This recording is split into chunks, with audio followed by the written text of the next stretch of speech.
kwabwino kuchokera kwa Nyamata amenewa. Pano nditane lipenga losiriza. Tabwerani mulipase nyimbo yanu sonanu, nyimbo zanu ziwiri. Fulumilani lipenga losiriza.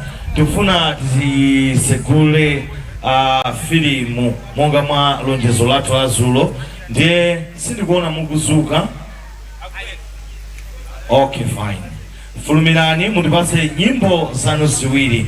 Teti kunena kuti kamachoka ansathu alipenga losiriza ndi pamene no tikhale tikulowa gawo loti tionese filimu. Tikangoonesa filimuyo tionesa kwa 30 minutes kenako tizadula timve uthenga wathu wasikula. Kwerani patsogolo pano, bwerani patsogolo pano. Utumiki ukatha filimu ija ipitirizidwanso, so kumeneko zitengera kuti aliyense pamene atatoperepo nonso pano. Koma pano pationetsa kwa 30 minutes kenako tizadula timvere utumiki wathu wa siku la lero.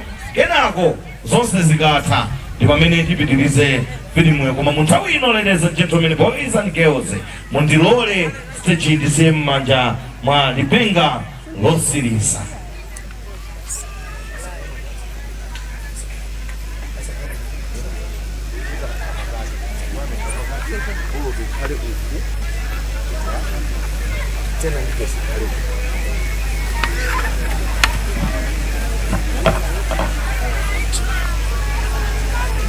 One, two.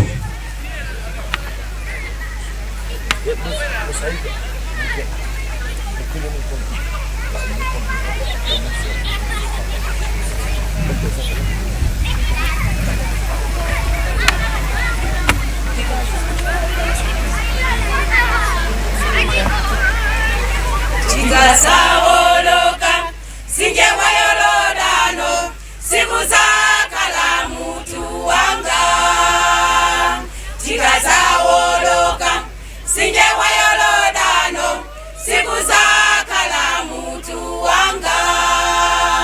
Siku zakala mutu wanga.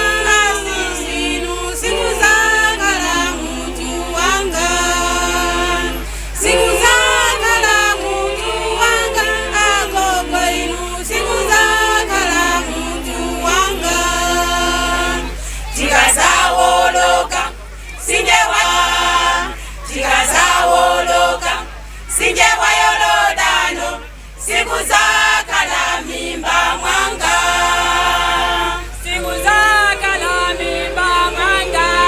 Sisilu siku zakala mimba mwanga.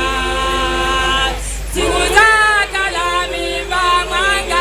Amayinu siku zakala mimba mwanga. Tikasawoloka sinje wayorodano